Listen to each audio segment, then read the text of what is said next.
Teka boss, hindi kaya niloloko tayo niyan? Ikaw pwede kanyang lukuhin dahil taho ang laman ng ulo mo. Subukan niya ako.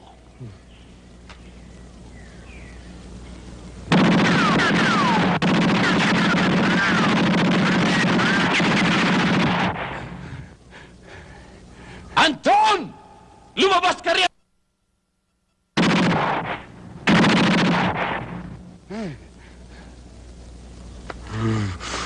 Huwag ka nang humirit dyan! Hindi ko na yata nakikita si Janet. Pinunta ko nga kanina eh. Wala naman daw doon. Hindi daw pumapasok. Hindi ko nga alam kung ano nangyari. Palagi ko pinasukan ng topak yung ulo. Pumunta ng Baguio. O kaya naman sumama sa customer. Huwag na nga natin pag-usapan yung sisira yung gabi ko. Miss, magkano itong kinain namin? 46.50 ho. Ako na. Oh. Sabi ko na nga ba, love na ilab ka sa akin eh.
Patay ka na, Anton.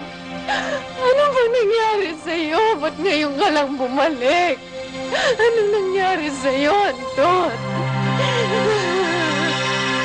Anton!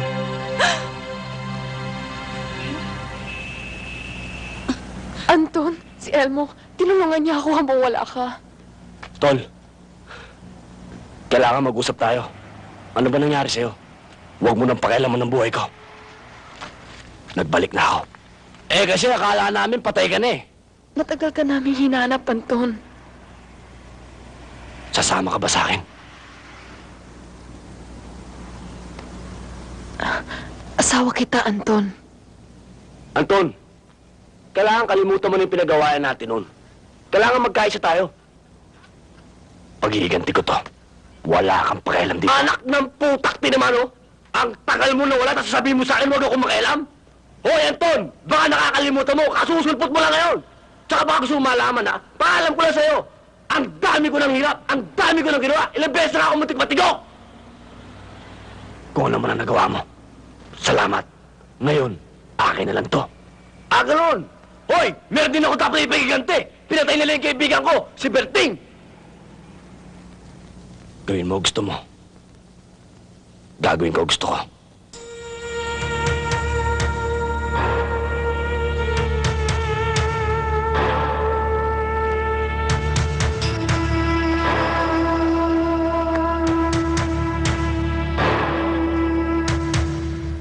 Totoo, boss. Maniwala kayo. Dalawa na sila ngayon. Isang mahabang buhok at isang maiksi. Magkamukha, parang kambal. Eh, boss, meron bang multong kambal? Ikaw, Tipaklong, kahit kailan, wala kang bambolyas. Bakit di kayo lumaban? Boss, lumaban naman kami. Eh, naging dalawa sila. Naging kambal ang multo. Nataranta ako. Tarantado! Kambal na multo. Igapos kaya kita sa sementeryo para magsawa ka sa multo ron. Boss, nasisira diskarte ko. Diskarte? Diyan na ni Kulapong masungit. Diskarte? Mayroon ka ba noon? Bugok! Sige, tawagin mo nga kasama mo. Yes, boss. Diskarte. Diskarte. Anong akala mo sa akin, Anton?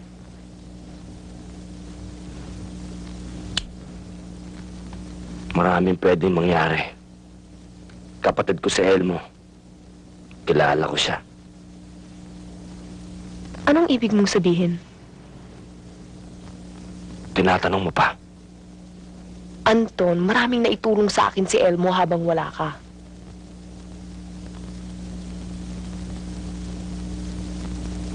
Isinumpa ko sa libingan ni Mama at Papa.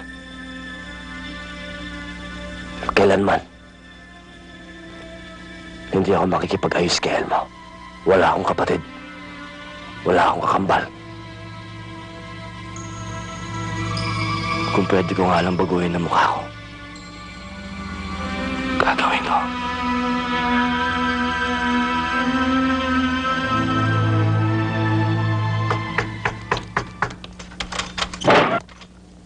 O, ikaw pala, Elmo. Buti na pasyal ka. Tuloy ka. Andiyan ba si Janet? Wala siya. Di ba magkasama kayo? Dahil ba siya napapasyal dito? Hindi pa kami nagkikita mula nung umalis siya rito. Bakit? May nangyari ba sa inyo? Wala naman.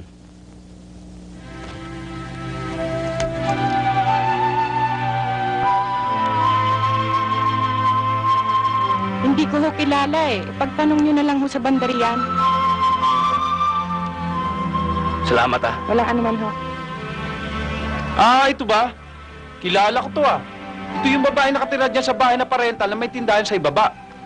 Ah, pare, saan man dun? Nandyan lang sa bandarian, malapit lang. Ah, doon? O, sige pare, thank you sige. ah. Sige. Pare, inom ka muna, pare.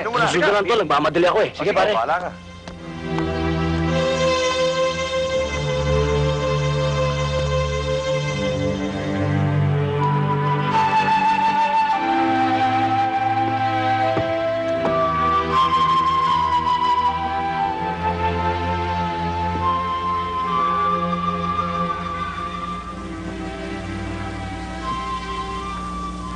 Janet,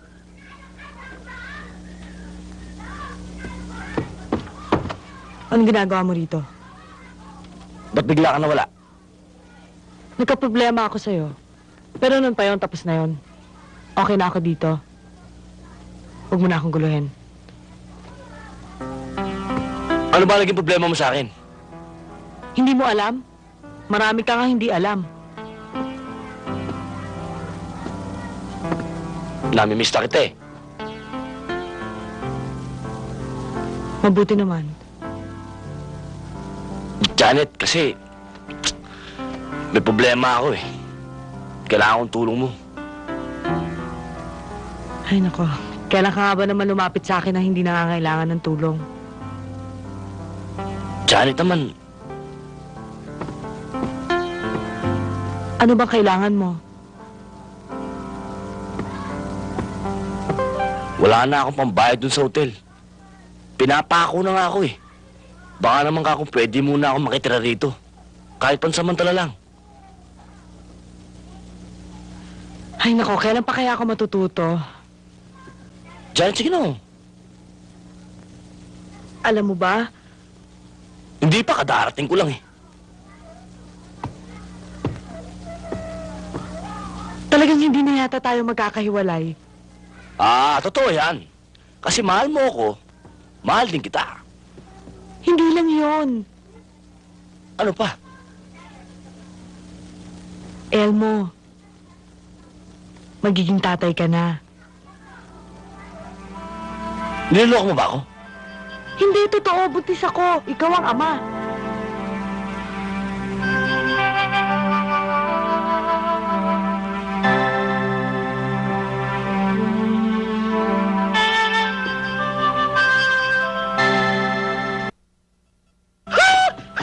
Elmo! Hoy, mga kapitbahay! Tatay na ako! Tatay na ako! Tatay! Tatay na ako! Hoy! Tatay na ako! Tatay na ako! Tatay na ako! Tatay na ako! Kaya sa mga kapitbahay. Totoo naman ah! Tatay na ako ah! Ano gagawin natin dyan? Eh, ano pa? Di palalakihin ko hanggang lumobo. Alam, kulo-kulo ko kay... Wow!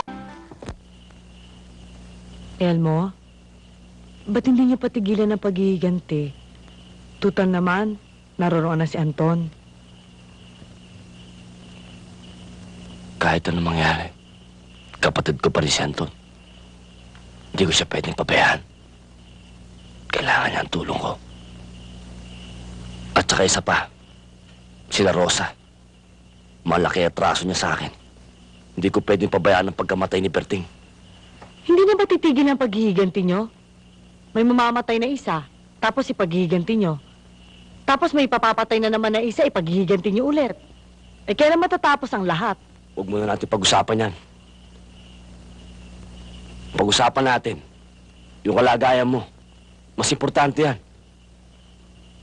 Mas maganda siguro kung sa probinsya ka magpapalaki ng tiyan. Mas mabuti ron. Sariwa na pagkain, sariwa pa hangin. Tahimik pa. Pwede rin. Kaya lang, Ano na naman yan? baka mamaya pag wala ako rito, mandar na naman yung kahayupan mo. Hindi na po pwede ngayon yan. Tatay na ako eh.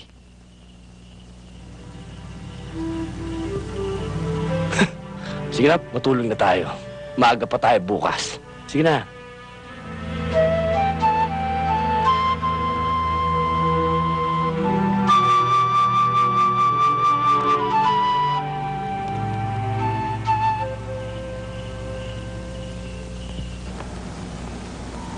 Anton, matulog ka na. Hindi pa ako inaantok.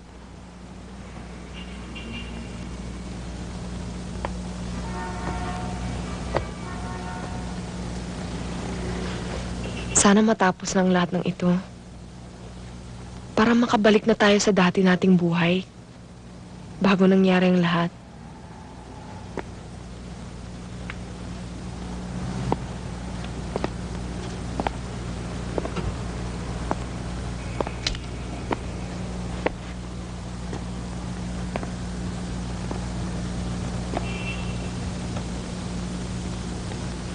Hindi na tayo makakabalik sa dati.